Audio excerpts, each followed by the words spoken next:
ಹಿಂದೂ ಸಂಗಮ ಆಯೋಜನಾ ಸಮಿತಿ ಉಳ್ಳಾಲ ಮಂಡಲದ ಆಶ್ರಯದಲ್ಲಿ ಫೆಬ್ರವರಿ 1ರಂದು ನಡೆಯಲಿರುವ ಉಳ್ಳಾಲ ಮಂಡಲ ಹಿಂದೂ ಸಂಗಮ ಹಾಗೂ ಶೋಭಾ ಯಾತ್ರೆಯ ಪೋಸ್ಟರ್ ಬಿಡುಗಡೆ ಕಾರ್ಯಕ್ರಮವು ಉಳ್ಳಾಲ ಶಾರದಾ ನಿಕೇತನದ ಸಭಾಂಗಣದಲ್ಲಿ ನಡೆಯಿತು. ಉಳ್ಳಾಲದ ವಿವಿಧ ದೈವಸ್ಥಾನಗಳ ಗುರಿಕಾರರು ಹಾಗೂ ಚಾಕರಿ ವರ್ಗದವರು ಕಾರ್ಯಕ್ರಮದ ಪೋಸ್ಟರ್ ಅನ್ನು ಅಧಿಕೃತವಾಗಿ ಬಿಡುಗಡೆಗೊಳಿಸಿದ್ದಾರೆ.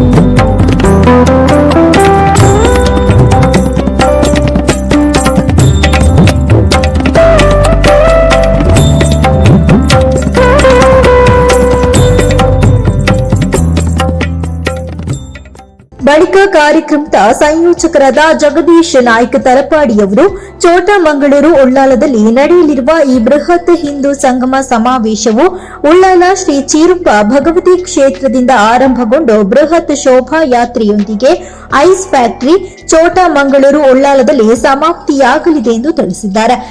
ಹಿಂದೂ ಸಮಾಜದ ಕಲ್ಪನೆಯನ್ನು ಇಡೀ ಜಗತ್ತಿಗೆ ಅಂದ್ರೆ ಭಾರತ ದೇಶಕ್ಕೆ ಜಗತ್ತಿಗೆ ಅದನ್ನು ತೋರಿಸಿಕೊಟ್ಟது ಏನಂತ ಹೇಳಿದ್ರೆ ಅದು ಮಂಗಳೂರಿನ ಆ ಕಾಲದ ನಮ್ಮ ಸಮಾಜ ನೇತೃತ್ವ ವಹಿಸಿಕೊಂಡಿರುವಂತಹ ನಾಯಕರು.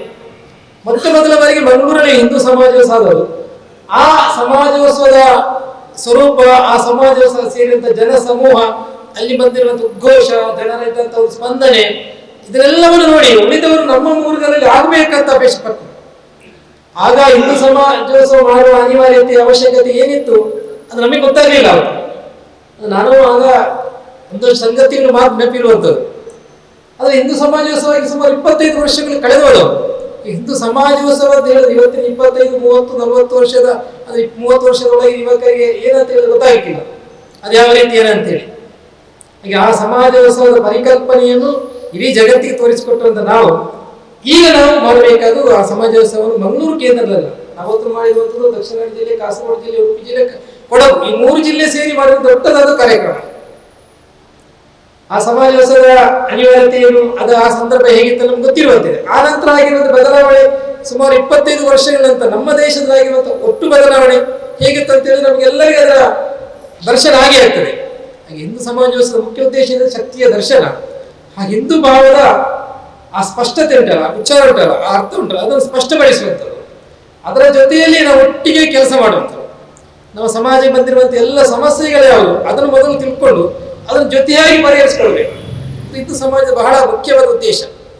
ಹಾಗೆ ಫೆಬ್ರವರಿ 1ಕ್ಕೆ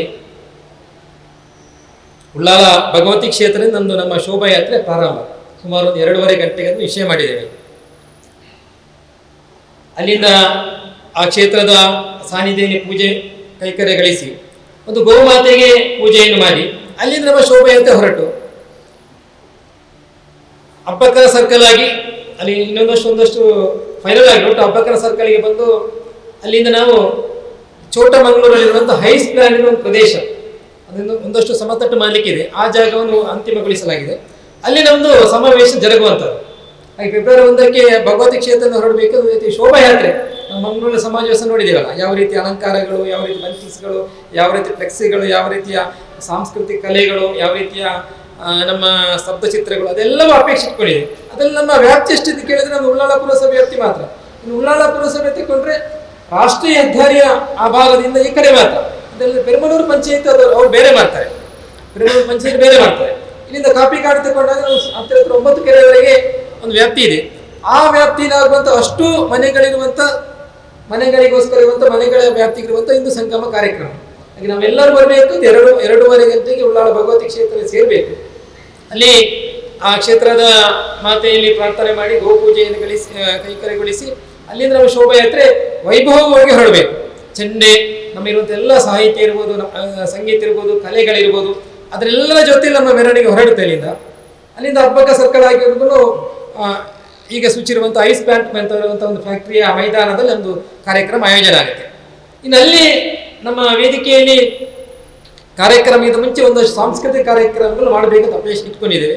ಸ್ಥಳೀಯ ಪ್ರತಿಭೆಗಳಿಂದ ಸ್ಥಳೀಯ ಸಂಘ ಸಂಸ್ಥೆಗಳು ಯಾವುದಾದ್ರು ಒಂದಷ್ಟು ಸಾಂಸ್ಕೃತಿಕ ಕಾರ್ಯಕ್ರಮಗಳು ಸುಮಾರು 1 ಗಂಟೆಯ ಸಾಂಸ್ಕೃತಿಕ ಕಾರ್ಯಕ್ರಮಗಳು ಆರಂಭದಲ್ಲಿ ಇರುತ್ತೆ. ಅದಾದ ನಂತರ ವೇದಿಕೆಯಲ್ಲಿ ಹಿಂದೂ ಸಂಗಮದ ಕಾರ್ಯಕ್ರಮ ಅಲ್ಲಿ ಆಗುತ್ತೆ. ಈ ಸಂದರ್ಭದಲ್ಲಿ ಉಳ್ಳಾಲ ತಾಲೂಕಿನ ಹಿಂದೂ ಸಂಗಮ ಆಯೋಜನಾ ಸಮಿತಿಯ ಉಪಾಧ್ಯಕ್ಷರಾದ ರಾಜೇಶ್ ಬಂಗೇರ, ಉಳ್ಳಾಲ ವ್ಯಾಘ್ರ ಚಾಮುಂಡಿ ದೈವಸ್ಥಾನದ ಸುಭಾಷ್ ಪೂಜಾರಿ, ಉಳ್ಳಾಲ ಚೀರುಂಬ ಭಗವತಿ ಕ್ಷೇತ್ರದ ಕಂಡಪ್ಪ ಕಾರ್ನವರ್, ಬಂಡಿಕೋಟೆಯ ಕೊಟ್ಟಾರ ಸ್ಥಾನ ಮಲರಾಯ ದೈವಸ್ಥಾನದ ಲತೀಶ್ ಮುಂಡಪ್ಪ ಪೂಜಾರಿ, ವೈದ್ಯನಾಥ ದೈವಸ್ಥಾನ ಉಳ್ಳಾಲದ ದಾಮು ಮುಂಡಪ್ಪ ಪೂಜಾರಿ, ಶ್ರೀ ವೀರಭದ್ರ ದುರ್ಗಾ ಪರಮೇಶ್ವರಿಯ ಅಧ್ಯಕ್ಷ ಐತಪ್ಪ ಶೆಟ್ಟಿಗಾರ್ ಸೇರಿದಂತೆ ಅನೇಕರು ಉಪಸ್ಥಿತರಿದ್ದರು. ಕಳೆದ ಹಲವಾರು ಹಿಂದೂ ಸಮಾಜೋತ್ಸವವನ್ನು ನೋಡಿದಂತಹ ಜನಗಳು ಇಲ್ಲಿ ಹಲವಾರು ಮಂದಿ ಇದ್ದಾರೆ. ಕಡೆಯದಾಗಿ 2018ರಲ್ಲಿ ಅಯೋಧ್ಯೆಯ ರಾಮ ಜನ್ಮಭೂಮಿಯಲ್ಲಿ ಭವ್ಯವಾದ ಮಂದಿರ ನಿರ್ಮಾಣಕ್ಕಾಗಿ ಆಗ್ರಹ ಕಾರ್ಯಕ್ರಮದೊಂದಿಗೆ ಕೊನೆಯ ಬಹಳ ದೊಡ್ಡ ಮಟ್ಟದಲ್ಲಿ ನಾವು ಮಂಗಳೂರಲ್ಲಿ ಸೇರಿದ್ದು ಅದೇ ಕೊನೆ ಅಂತೇಳಿ ನನಗೆ ಇರುವಂತಹ ಒಂದು ಭಾವನೆ. 2018ರಲ್ಲಿ ಬಹಳ ದೊಡ್ಡ ಮಟ್ಟದಲ್ಲಿ ವಿಶ್ವ ಹಿಂದೂ ಪರಿಷತ್ನ ವತಿಯಿಂದ ಮಂಗಳೂರಿನ ಕೇಂದ್ರ ಮೈದಾನದಲ್ಲಿ ಒಂದು ಬಹಳ ದೊಡ್ಡ ಸಭೆ ನಡೆದಿತ್ತು, ರಾಮನ ಮಂದಿರಕ್ಕಾಗಿ ಆಗ್ರಹಿಸಿ. ಅದೇ ಕೊನೆಯದಾದಂತಹ ಸಭೆ. ಆದರೆ ಉಳ್ಳಾಲದಲ್ಲಿ ನಡೆದಂತಹ ಹಿಂದೂ ಸಮಾಜೋತ್ಸವವನ್ನ ನನ್ನ ವಯಸ್ಸಿನ ಆ ಭಾಗದವರು ಅತ್ಯಂತ ಸ್ಪಷ್ಟವಾಗಿ ನೋಡಿರ್ಲಿಕ್ಕಿಲ್ಲ. ಯಾಕಂತ ಹೇಳಿದ್ರೆ ಕಳೆದ ಹಲವಾರು ವರ್ಷಗಳ ಹಿಂದೆ ಉಳ್ಳಾಲ ಬೈಲಿನಲ್ಲಿ ಹಿಂದೂ ಸಮಾಜೋತ್ಸವ ನಡೆದಿತ್ತು. ಅದರ ನಂತರ ವಿಶ್ವ ಹಿಂದೂ ಪರಿಷತ್ತು ಒಂದು ಪ್ರಯತ್ನವನ್ನು ಪಟ್ಟಿತ್ತು ಕಳೆದ ಒಂದು 6 ವರ್ಷದ ಹಿಂದೆ 2020ರಲ್ಲಿ. ಮತ್ತೆ ಅದೇ ಉಳ್ಳಾಲ ಬೈಲಿನಲ್ಲಿ ಮತ್ತೆ ಹಿಂದೂ ಸಮಾಜೋತ್ಸವವನ್ನು ಮಾಡಬೇಕು ಅನ್ನುವಂಥ ಪ್ರಯತ್ನವನ್ನು ಪಟ್ಟಿತ್ತು. ಆದರೆ ಆ ಸಂದರ್ಭದಲ್ಲಿ ಕೊರೋನಾ ಅನ್ನುವಂಥ ಒಂದು ಮಹಾಮಾರಿ ಬಂದ ಕಾರಣದಿಂದಾಗಿ ಆ ಕಾರ್ಯಕ್ರಮ ಕೂಡ ರದ್ದಾಗಿತ್ತು. ಈಗ ಮತ್ತೊಂದು ಸದಾವಕಾಶ ಸಂಘದ ಶತಾಬ್ದಿಯ ಸಂದರ್ಭದಲ್ಲಿ ನಮಗೆ ಒದಗಿ ಬಂದಿದೆ ಅಂತೇಳಿ ನಾನು ಹೇಳಿಕ್ಕೆ ಇಚ್ಛೆಯನ್ನು ಪಡ್ತಾ ಇದ್ದೇನೆ. ಉಳ್ಳಾಲ ಮಂಡಲ ಮುಖ್ಯವಾಗಿ ನಮ್ಮ ನಗರಸಭೆಯ ವ್ಯಾಪ್ತಿಯಲ್ಲಿ, ಅದು ಕೂಡ ತೊಕ್ಕೊಟ್ಟಿನ ಈ ಭಾಗದಲ್ಲಿ ಇಷ್ಟು ಸಣ್ಣ ವ್ಯಾಪ್ತಿಯಲ್ಲಿ ನಾವೊಂದು ಹಿಂದೂ ಸಂಗಮವನ್ನು ನಡೆಸುತ್ತಿರುವುದು ಇದೇ ಮೊದಲು ಅಂತೇಳಿ ನಾನು ಹೇಳಿಕ್ಕೆ ಇಚ್ಛೆಯನ್ನು ಪಡ್ತೇನೆ. ಹಾಗಾಗಿ ಈ ಕಾರ್ಯಕ್ರಮ ನಾ ಭೂತೋ ಅನ್ನುವಂಥ ರೀತಿಯಲ್ಲಿ ನಡೀಬೇಕು. ಈ ಭಾಗದಲ್ಲಿ ಹಿಂದೂ ಸಮಾಜ ಯಾವ ರೀತಿ ಹೋರಾಟವನ್ನು ಮಾಡಿ ತನ್ನ ಬದುಕನ್ನು ನಡೆಸಿದೆ ಅನ್ನುವಂಥದ್ದು ಇವತ್ತು ಇಡೀ ವಿಶ್ವಕ್ಕೆ ತಿಳಿದಿದ್ದಂತಹ ಒಂದು ಸಂಗತಿ. ಹಾಗಾಗಿ ನಾವೆಲ್ಲರೂ ಕೂಡ ಜೊತೆಯಾಗಿ ಈ ಸಂದರ್ಭದಲ್ಲಿ ನಡೆಯುವಂಥ ಹಿಂದೂ ಸಂಗಮದಲ್ಲಿ ಅತ್ಯಧಿಕ ಸಂಖ್ಯೆಯಲ್ಲಿ ಹಿಂದೂಗಳನ್ನು ಸೇರಿಸಲಿಕ್ಕೆ ಬೇಕಾಗುವಂಥ ಕಾರ್ಯಸೂಚಿಯನ್ನು ಈಗಾಗಲೇ ಸಂಘ ಸೂಚನೆಯನ್ನು ನೀಡಿದೆ.